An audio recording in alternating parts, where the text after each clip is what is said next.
Abra sua Bíblia, livro de Lucas, capítulo 18, versículo 1. E eu vou, irmãos, pregar essa mensagem hoje em duas partes, porque Deus tem algo tão especial nesse texto. Eu vou pregar a segunda parte na quarta-feira. Quarta-feira agora eu vou estar pregando no culto de milagres à noite. Se você não puder estar presencial, nós vamos também, claro, sempre transmitir online os nossos cultos. Amém? Livro de Lucas, capítulo 18, versículo 1. Vamos pedir que Deus fale conosco. Pai, fala conosco através da sua palavra, não o que nós gostaríamos de ouvir, mas o que precisamos ouvir, e repreendemos toda obra maligna contra a palavra de Deus, em nome de Jesus. Amém. Então Jesus contou aos seus discípulos uma parábola, para mostrar-lhes que eles deviam orar sempre e nunca desanimar. Ele disse: em certa cidade havia um juiz que não temia Deus, nem se importava com os homens. E havia naquela cidade uma viúva que se dirigia continuamente a ele, suplicando-lhe: faze-me justiça contra o meu adversário. Por algum tempo ele se recusou, mas finalmente disse a si mesmo: embora eu não tema a Deus e nem me importe com os homens, esta viúva está me aborrecendo.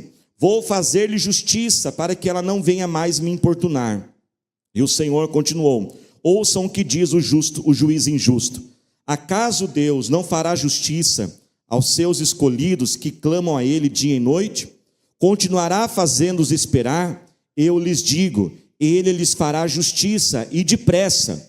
Contudo, quando o Filho do Homem vier, encontrará fé na terra? Diga glória a Deus.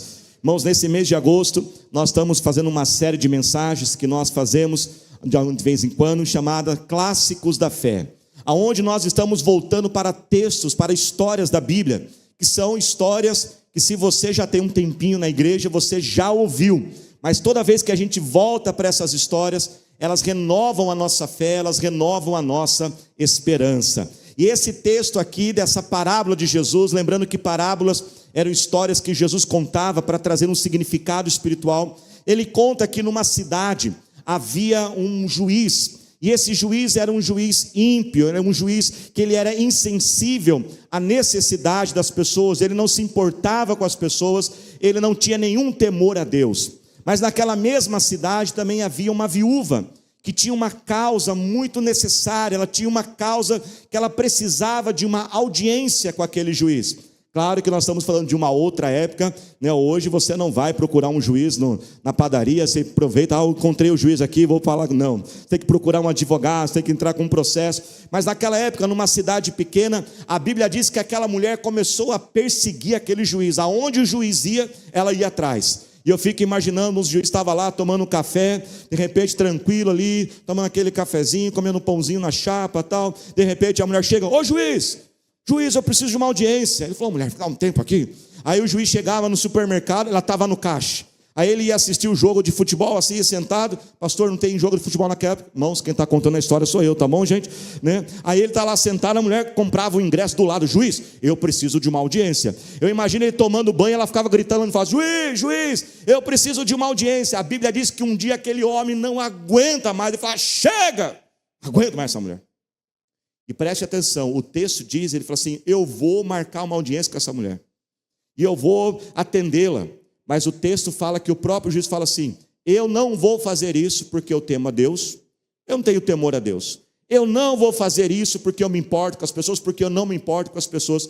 Eu vou fazer isso porque eu quero me livrar dessa mulher. A persistência daquela mulher, a determinação, irmãos, daquela mulher, fez com que ela pudesse conseguir aquela audiência, fez com que ela pudesse então ter a sua causa atendida, a justiça que ela precisava. E Jesus fala assim no começo dessa parábola, ele já fala o motivo porque ele conta a parábola. Ele diz: olha, eu vou contar essa parábola para mostrar a vocês a importância de orar sempre, a importância de chegar perante Deus e clamar a Ele, a importância de não desanimar, a importância de persistir. E a história termina dizendo que o próprio Jesus fala assim: olha, mas eu não quero que vocês orem a Deus, tendo essa imagem desse Deus como esse juiz, um juiz insensível e indiferente. Não, Jesus fala assim: essa não é a parte principal da história, porque o nosso Deus, o nosso Pai não é como esse juiz. Pelo contrário, Ele é como um pai amoroso e que se preocupa conosco. Posso ouvir glória a Deus, igreja? Mas ao mesmo tempo que Ele ama, Ele se importa, Ele vai atender, Ele também quer ver a nossa perseverança. E é sobre isso que Deus quer falar conosco, irmãos, a importância de não desanimarmos, a importância de perseverarmos por aquilo que nós precisamos, seja um sonho, seja um projeto, seja a restauração da família, seja a libertação de um vício, seja a construção de novos hábitos para uma vida de melhor qualidade. O que você precisa hoje, saiba que sem perseverança nós não vamos conseguir. A perseverança, irmãos, e o esforço, eles fazem parte de um conjunto de leis que regem a nossa vida. Claro que existem muitas delas, eu vou resumir aqui pelo menos 4 leis. Existem 4 leis que regem as nossas vidas. A primeira grande lei que rege a nossa vida, irmãos, é que você é o capitão da sua vida. Repita comigo, diga assim: eu sou o capitão da minha vida. Você já tentou ajudar alguém que não queria ser ajudado? Que difícil, né, gente? A Bíblia diz que quando Deus criou cada um de nós, Ele concedeu a nós o livre arbítrio. Você é o capitão da sua vida. Nada vai acontecer na sua vida se você não quiser. Para que as coisas aconteçam, para que a vitória chegue, para que você possa romper, você tem que tomar uma decisão. Tem coisas que você tem que fazer, tem coisas que os outros não podem fazer por você. Você precisa tomar essa decisão, porque se você não decidir, não vai acontecer, porque você é o capitão da sua vida. A segunda grande lei que rege as nossas vidas é que, irmãos, o nosso alvo maior deve ser o crescimento contínuo e não a perfeição. Se você fizer da sua vida, o seu alvo da sua vida, a perfeição, você vai sofrer e você vai fazer as pessoas perto de você sofrer. Você vai trazer sobre você uma cobrança, uma exigência, você vai se culpar o tempo todo, você vai ser duro demais com você vai ser duro demais com os outros. Há pessoas ouvindo essa mensagem, que você olha para o seu passado, para um erro e uma falha, e você diz: eu nunca vou me perdoar por aquilo que eu fiz. Não faça isso. Isso não é sábio, porque até Deus te perdoou, porque você não pode perdoar você mesmo. O grande alvo da vida não é ser perfeito. Falhas vão acontecer, na jornada haverão recaídas, haverão fraquezas. O alvo é a gente melhorar continuamente. O alvo é a gente ser hoje um pouco melhor do que foi ontem, e amanhã ser um pouco melhor do que foi hoje, e crescer continuamente. Um terceiro grande alvo da vida, uma das leis que rege a vida, é que durante a jornada da vida você tem que desenvolver um conjunto de princípios, de valores bíblicos, nobres, éticos. Estabelecer sobre a sua vida um caráter, uma integridade, estabelecer limites. Eu vou conquistar e vencer na vida, mas não a qualquer custo. Não vou prejudicar os outros, não vou roubar, não vou mentir, não vou destruir a minha família para conseguir um sucesso profissional, porque isso não vale a pena. Que adianta ganhar o mundo inteiro e perder a sua casa e a sua família? Isso é estabelecer princípios e valores na vida. E o quarto princípio que rege as nossas vidas, que é o nosso tema hoje, é o princípio do esforço e da perseverança. Sem esforço, sem perseverança, você não vai chegar a lugar nenhum. A vida exige determinação, a vida exige sacrifícios, a vida exige realmente a gente pagar o preço. As coisas são difíceis, as adversidades vêm. E é sobre isso que Deus fala conosco nessa noite. Quando nós olhamos, irmãos, para os nossos sonhos e planos e projetos, e tomamos uma decisão, desistir não é uma opção para mim.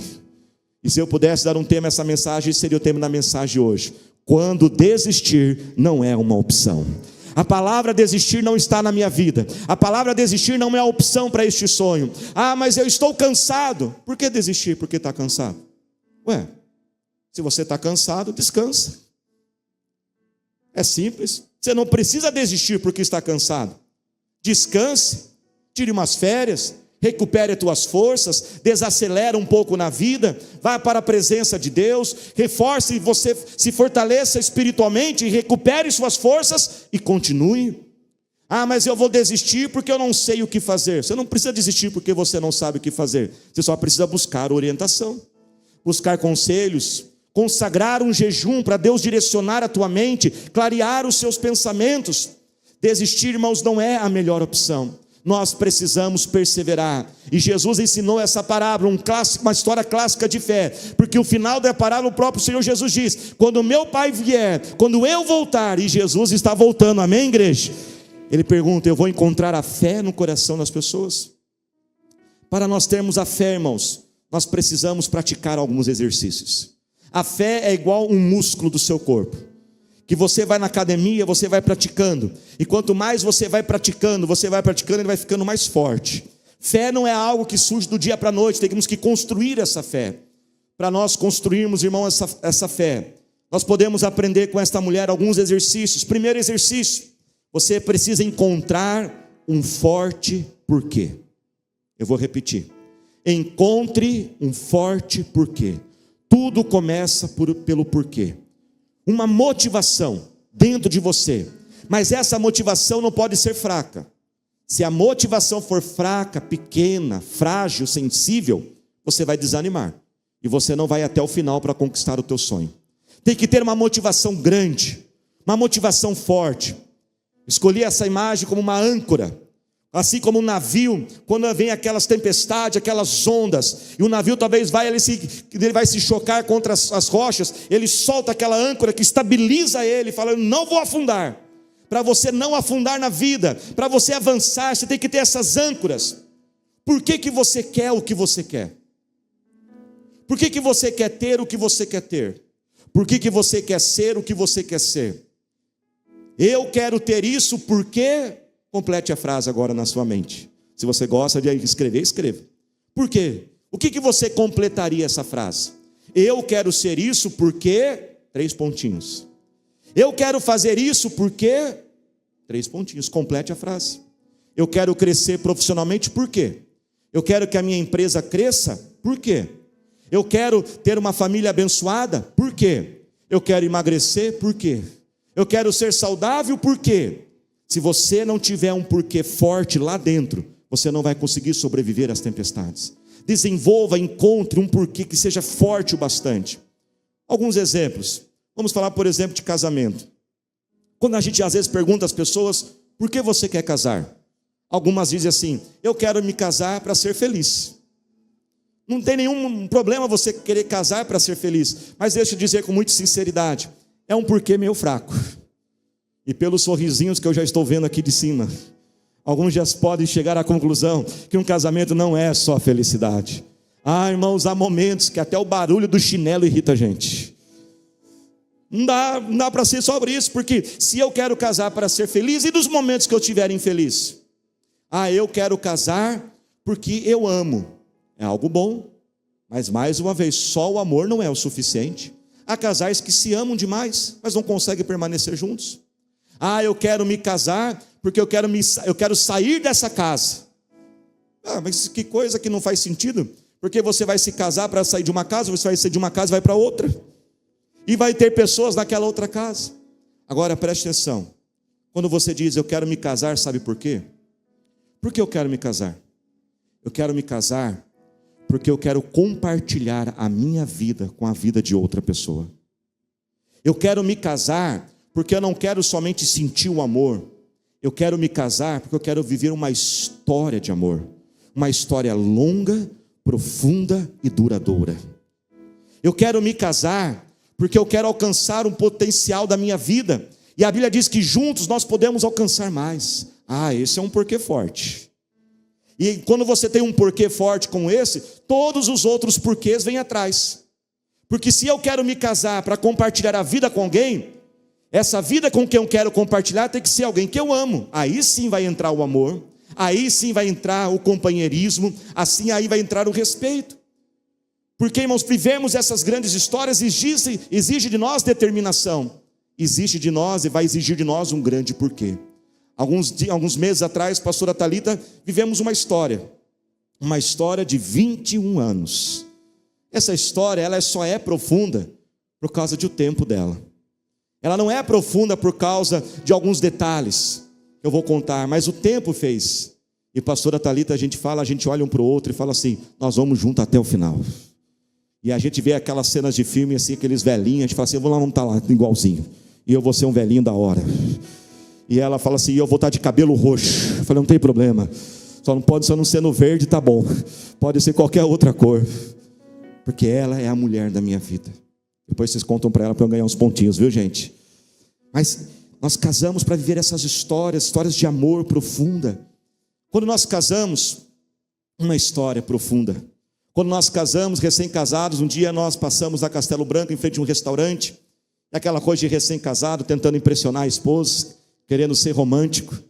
Falei para a pastora Thalita, vamos nesse restaurante. Quando a gente entrou, irmãos, a gente entrou, olhou e saiu assim mesmo, sabe? Você volta de costas mesmo, assim, você nem vira. O máximo que nós pedimos foi um cafezinho, porque nós não tínhamos condições nenhuma de pagar aquele lugar.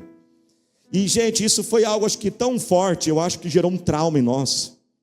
Porque a gente passou na frente daquele restaurante 21 anos, várias vezes.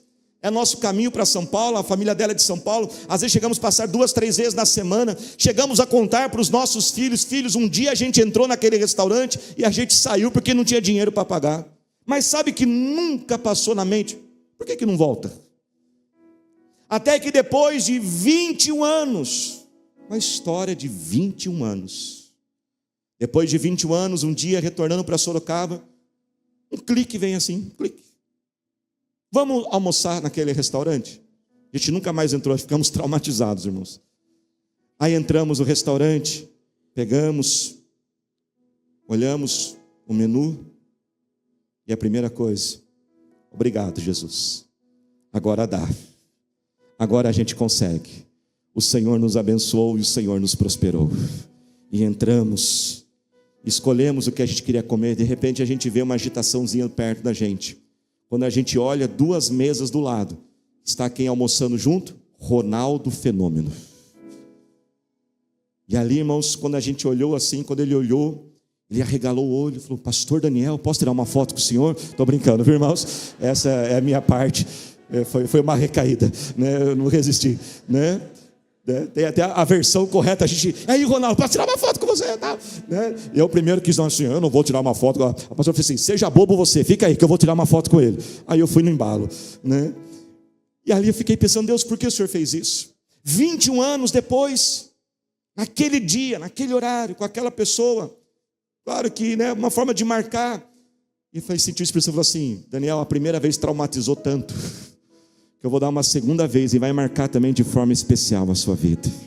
Esse é o nosso Deus, irmãos. E para a gente viver, nós temos essas histórias, vivemos essa perseverança. Você tem que ter uma motivação forte dentro de você. Encontre um porquê que seja forte, um porquê que vai fazer você romper as barreiras, superar os obstáculos, dizer, eu não vou desistir, porque eu quero alcançar isso. Quando nós decidimos construir a nossa igreja, por quê, pastor? Porque nós queremos ganhar almas para Jesus, e quando tiver almas para ganhar para Jesus, nós vamos continuar alcançando. Queremos ver os sinais e maravilhas de Deus, porque, irmãos, uma construção como aquela só tem um único jeito de acontecer: Deus abençoando a vida de cada um de nós. É um porquê dentro de nós. Desenvolva e encontre este porquê. Um segundo motivo, irmãos, um segundo exercício que aumenta a nossa fé e nos dá força para vencer e não desanimar, é nós termos o foco. Temos que ter foco, temos que saber o que queremos. Aquela mulher sabia o que ela queria. A Bíblia diz que ela continuamente ia atrás daquele juiz. Ela não parou, ela tinha uma motivação, mas ela também tinha foco. Ela dizia, faze-me justiça, faze-me justiça. Ela não pediu 2 coisas, 3 coisas, 4 coisas. Ela não falava assim, juiz, marca uma audiência, para quê? Não sei, não, ela sabia o que ela queria.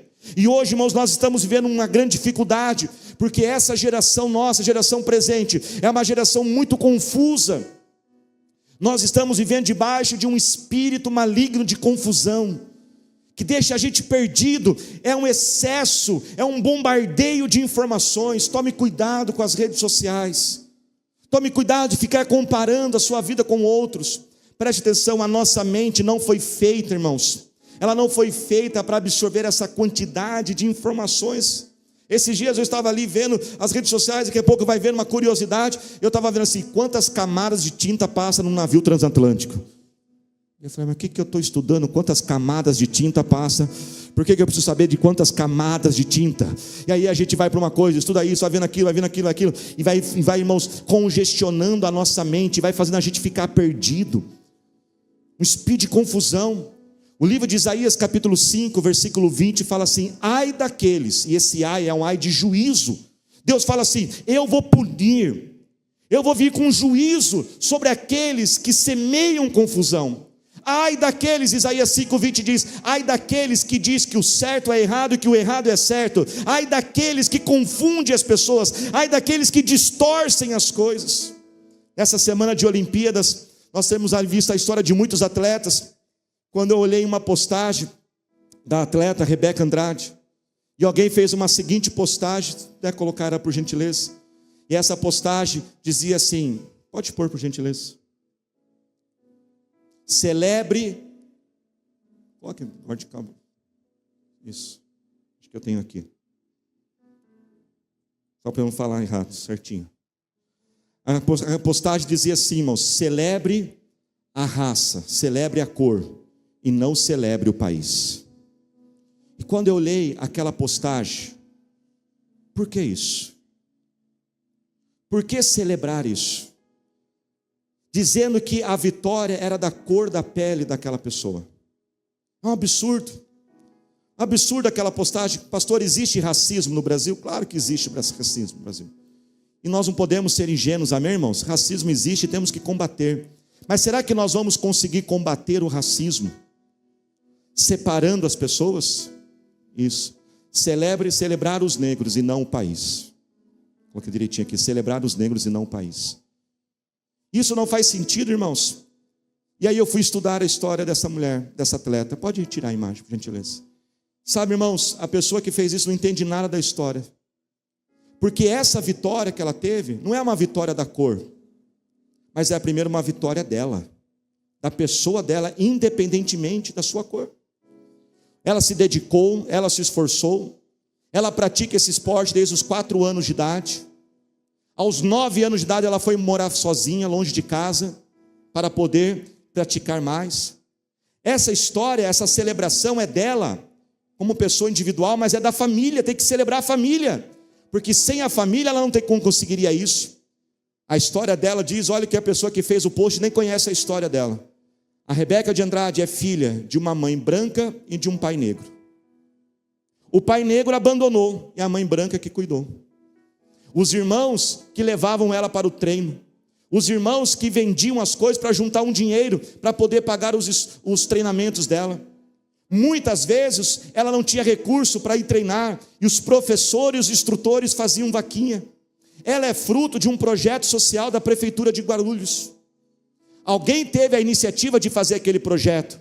Talvez um secretário de esportes, talvez um vereador, alguém fez. Os impostos pagaram. Ah, mas é precário? Claro que é precário. Estamos em um país em desenvolvimento ainda. Mas ela é fruto daquele projeto. Ela é fruto da intenção de alguém. Ela é fruto de uma família. Ela é fruto de um esforço. Olha a semente, irmãos, de confusão que é colocada. Quantos estão entendendo? Digam amém. É celebrar sim o país, é celebrar o esforço dela, é celebrar a família dela, é celebrar as políticas públicas, é celebrar todos que ajudaram. Por isso tome cuidado com esse espírito de confusão. Tenha foco, tenha direção, viva a sua história, ame aquilo que Deus colocou nas suas mãos, pare de ficar se comparando, pare de ficar olhando demais a história de outros, tenha a direção clara de Deus na sua vida, e fale, Senhor, eu quero viver aquilo que o Senhor tem para a minha vida, porque essa falta de foco, essa falta de saber o que Deus tem para mim, se você não tiver claro e certo o que Deus tem para você, as pessoas vão querer dizer, as pessoas vão querer dar palpite sobre a sua vida, mas a Bíblia diz em Jeremias 29:11, sou eu que sei os planos que tenho para vós, diz o Senhor, e são planos de paz, de fazê-los prosperar, e planos de conquistar. Você pode se colocar de pé glorificando a Deus? Lute contra toda a confusão, não aceite, põe a mão sobre a tua cabeça, na tua casa, e ore, e fala, Senhor, eu repreendo a confusão. Tome cuidado com o excesso de informações. E terceira atitude, para a gente perseverar e não desistir e buscarmos aquilo que Deus tem para a nossa vida, os nossos sonhos, irmãos, nós precisamos encontrar descanso no tempo e do amor de Deus. E Jesus termina a parábola dizendo, busquem o meu Pai, e lembre-se, ele não é como aquele juiz, pelo contrário, se até o juiz iníquo atendeu o pedido daquela mulher, quanto mais o nosso Pai que ama cada um de nós, e Ele virá sem demora. Mas aí, pastor, Ele vai responder sem demora, mas está demorando tanto. E aí vale a gente lembrar, irmãos, que o tempo de Deus é diferente do nosso tempo. Algumas verdades sobre o tempo de Deus. O tempo dele, irmãos, é sempre maior e melhor do que o nosso. Isaías 55 diz que os pensamentos e os caminhos de Deus são mais altos que os nossos pensamentos. Algumas verdades sobre o tempo de Deus, presta atenção. Quanto mais estiver demorando, sabe o que Deus está fazendo? Deus está caprichando. Levante sua mão e repita comigo, diga assim, profetiza para quem está ao seu lado. Diga assim, se está demorando, é porque Deus está caprichando. Ele está assim, irmãos, ouvindo a sua oração, mas Ele tem o tempo certo. Se está demorando, sabe por quê? É porque Ele está preparando você. Porque às vezes nós queremos algo e nós não estamos prontos para aquilo que nós queremos. Às vezes nós não estamos prontos para aquilo que Deus tem para nós. Enquanto Ele está preparando a bênção, Ele está preparando você, Ele está te aperfeiçoando. Enquanto Ele está preparando a bênção, Ele está preparando as condições ao seu redor. Ele já está removendo os inimigos, Ele está removendo a perseguição. Por isso descanse no tempo dEle. Continue orando, continue perseverando. Faça a sua parte, não desanime e confie que Ele chegará na hora certa. Ele não tarda e nem falha, Ele é fiel no seu tempo perfeito. Descanse no Senhor, faça dEle não somente o Salvador, mas lembre que Ele é o Senhor da sua vida. Muitas vezes quando nós cansamos de esperar, muitas vezes quando nós buscamos a Deus e as coisas não acontecem, tem um dia que a gente levanta e fala assim, eu vou fazer isso, eu vou tomar essa decisão, cansei de esperar, não, Senhor, continue fazendo a tua vontade. Continue, Senhor, sendo a palavra final. Diga comigo, a palavra final não é minha. Diga bem forte, a palavra final é do meu Deus. Levante as suas mãos e fale com o Senhor agora. Pai, nós oramos a Ti, Senhor, e eu te peço agora, Pai, este renovo do Senhor. Ó Deus, ó Pai, nesse mês de clássicos de fé, assim como nós olhamos para aquela mulher, Senhor, renova-nos, ó Pai. Quantas vezes, ó Pai, ela pensou, chega, eu não vou conseguir, eu vou desistir, mas ela encontrou uma força no Senhor. Eu oro por aqueles que estão cansados, ó Pai, renova as forças agora, para perseverar, para tentar mais uma vez, para ir, Senhor, uma outra vez, Senhor, falar com aquela pessoa, começar aquele tratamento, começar aquele processo, lutar mais uma vez pela sua casa, Senhor. Eu repreendo todo o cansaço, eu repreendo todo o desânimo, uma força espiritual venha sobre nós agora. A tua palavra, Deus diz, diga ao fraco, eu sou forte. Pai, nós declaramos que a tua força está em nós, somos mais fortes do que imaginamos, mais capazes do que imaginamos, porque a presença de Jesus está em nós, e descansamos, ó meu Pai, no teu tempo, descansamos na tua hora, descansamos, ó Pai, na tua vontade, que é boa, perfeita e agradável. Eu repreendo toda a confusão da mente, ó Deus, ó Pai, clareia as mentes, toda falta de foco, aquele que se sente perdido, não sabe o que fazer, para onde ir. A tua palavra diz que o Senhor guia os nossos passos, o Senhor é uma lâmpada para nossos passos, para os nossos pés. Assim nós oramos e declaramos que o Senhor já está nos guiando, iluminando a mente, iluminando o caminho e sendo a nossa força, em nome de Jesus, amém. Você pode aplaudir ao Senhor Jesus, glorificando e exaltando a Ele.